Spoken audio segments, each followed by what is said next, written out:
అందరికీ నమస్కారం. మీడియా మిత్రులకు అదేవిధంగా తెలంగాణ ప్రజలందరికీ కూడా హృదయపూర్వకంగా నమస్కారాలు.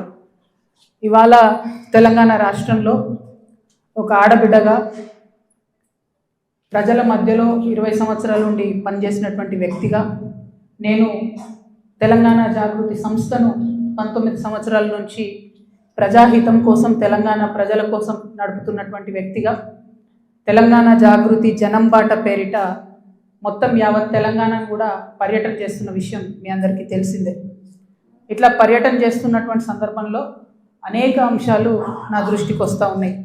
ఒకటి, ప్రజలకు సంబంధించి ఏవైతే వసతులు కల్పించడంలో బీఆర్ఎస్ ప్రభుత్వం కాంగ్రెస్ ప్రభుత్వం విఫలమైందో ఆ అంశాలు నా దృష్టికి వస్తూ ఉన్నాయి. At the same time BRS ప్రజాప్రతినిధులు కాంగ్రెస్ ప్రజాప్రతినిధులు చేసినటువంటి అక్రమాలు ఆక్రమణలు దురాగతాలు దాష్టికాలు ఇవన్నీ కూడా నా దృష్టికి వస్తూ ఉన్నాయి. నేను ఏమాత్రం మొహమాటం లేకుండా ఏ పార్టీకి సంబంధం లేకుండా తెలంగాణ బిడ్డగా తెలంగాణ ఆడబిడ్డలకు ఉండేటటువంటి పౌరుషాన్ని ప్రదర్శిస్తూ నాకు వచ్చినటువంటి ప్రతి ఒక్క అంశాన్ని కూడా ప్రజలతో షేర్ చేసుకుంటున్నాను. నేను దాంతో ఏమవుతుంది, చాలా మంది యొక్క అక్రమాల పుట్టలు కదులుతున్నాయి, వాళ్ళ పాపాల పునాదులు కదులుతున్నాయి. దాంతో నా మీద దాడి ప్రారంభించింది. ఏంటి దాడి? నేను కాంగ్రెస్ పార్టీతోని అంటకాగి ఉన్నాను, కాంగ్రెస్ పార్టీతోని అండర్స్టాండింగ్తో నేను పనిచేస్తున్నాను, ఎందుకంటే నాకేదో ఫైనాన్షియల్ బెనిఫిట్ కోసం నేను పనిచేస్తున్నా అని చెప్తున్నారు. దీనికి ఎక్కడ మొదలుపెట్టిండ్రు? నేను ఎప్పుడైతే జాగృతి జనం బాట అని చెప్పి బయటికి రావాలనుకున్నానో ముందు సోషల్ మీడియాలో ఒక ప్రచారం మొదలుపెట్టిండ్రు.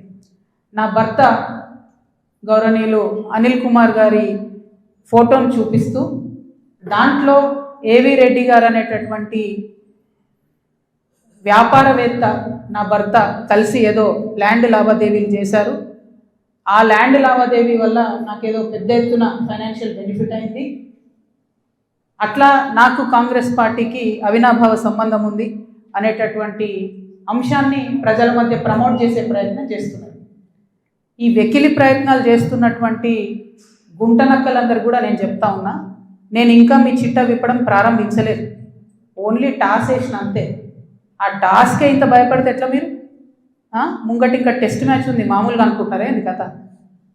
జస్ట్ టాసే, ఇప్పటికే గెలిచినాం ఆల్రెడీ మేము జాగ్రత్తలు, ఎందుకు భయపడుతున్నారు మీరు ఇంతగా? ఏమన్నాడు నా భర్త? మీరు అధికారంలో ఉన్న 10 ఏళ్ళలో ఎన్నడని వచ్చి మిమ్మల్ని ఒక పని అడిగినామా మేము? ఎక్కడన్నా ఎప్పుడన్నా ఒక ఫేవర్ అడిగినామా మిమ్మల్ని?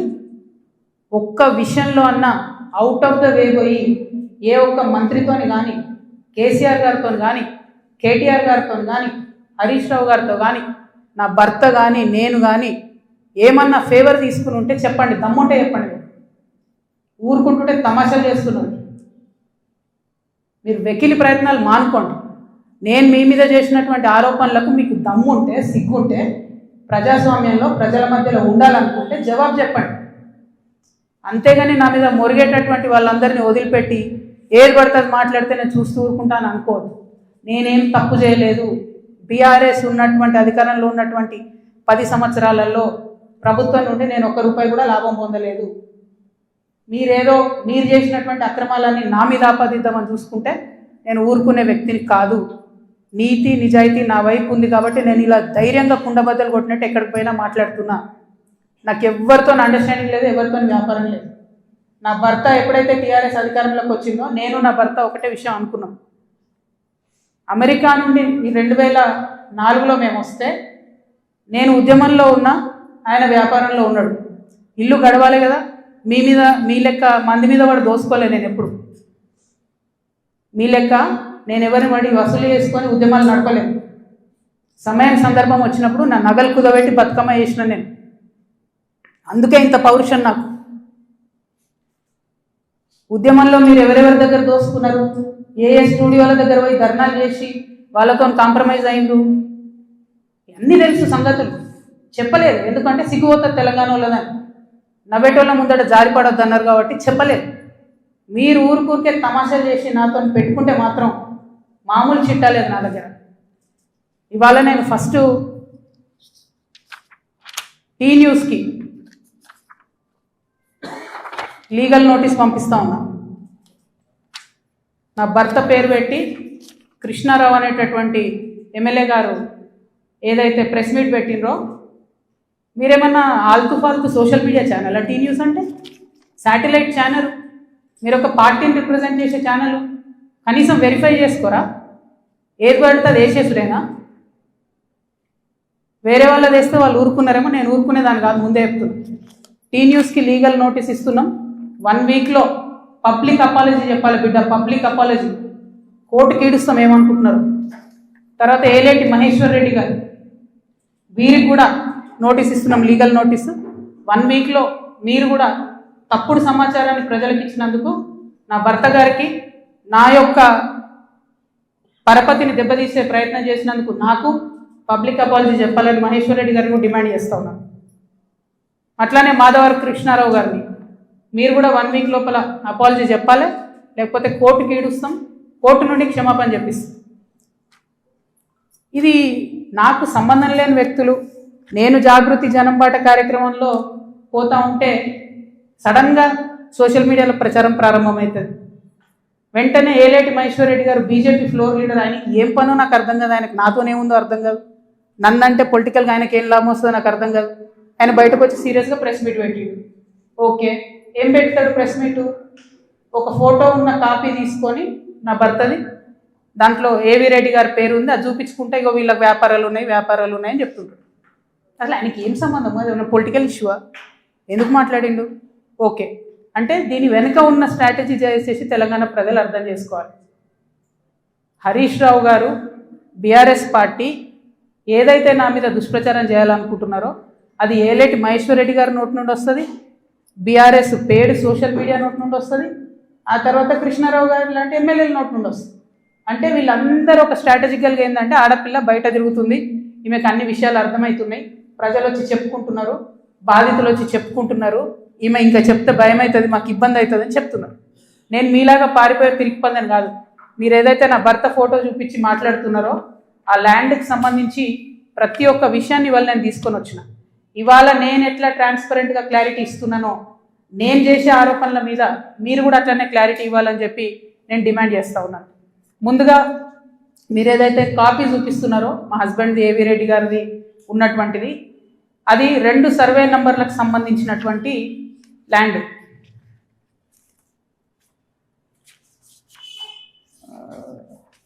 బ్రీఫ్ రవీంద్రబాబు, ఇది అదేంటంటే 2010/2 2010/3 అనేటటువంటి భూమి.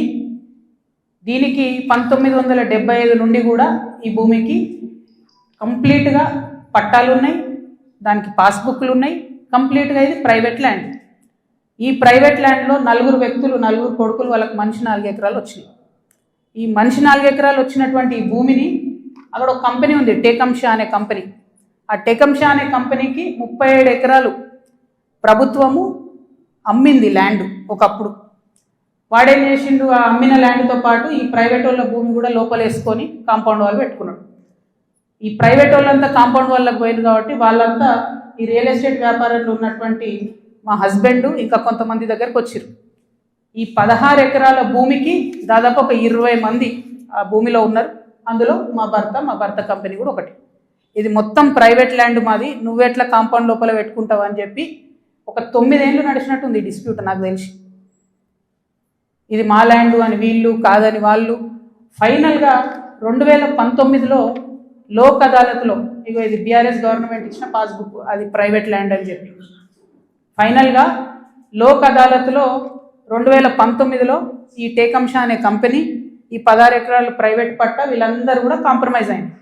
2019లో ఎప్పుడైతే కాంప్రమైజ్ అయినరో ఆనాడే ఆ ల్యాండ్తో నాకు కానీ నా భర్తకు కానీ సంబంధం లేదు. ఆ పట్టేదారుల తరఫున ఉండి కొట్లాడినటువంటి మా భర్త గారు, వాళ్ళ ఫ్రెండ్స్, వాళ్ళ కంపెనీ అందరు కూడా ల్యాండ్ అమ్మేసి బయటకు వచ్చేసి. ఎప్పుడు? 2019. 2019లో మా హస్బెండ్ బయటకు వచ్చేసిన తర్వాత 2022లో ఫస్ట్ పర్మిషన్, బీఆర్ఎస్ గవర్నమెంట్లో ఫస్ట్ పర్మిషన్ ఇచ్చింది కన్స్ట్రక్షన్కి, 12 ఎకరాల ల్యాండ్కి కన్స్ట్రక్షన్. మరి పట్టా భూమి అయితే ఎందుకు ఇచ్చారు పర్మిషన్? మరి గవర్నమెంట్ భూమి అయితే ఎందుకు ఇచ్చారు పర్మిషన్? 19లోనే మా హస్బెండ్ ఎగ్జిట్ అయిపోయింది అక్కడితో. 22లో పర్మిషన్ వచ్చింది ఆ ల్యాండ్కి. మరి ప్రభుత్వ భూమి అయితే ఎట్లా ఇచ్చారు పర్మిషన్? సంతకం పెట్టింది ఎవరు? కేటీ రామారావు గారు.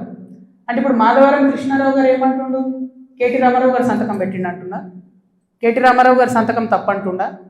ప్రభుత్వ భూమిని కేటీఆర్ గారు సంతకం పెట్టి ఇచ్చిండు అంటురా? ఏమంటుండ్రు? ఆ విషయం ప్రజలకు చెప్పాలి ఫస్ట్.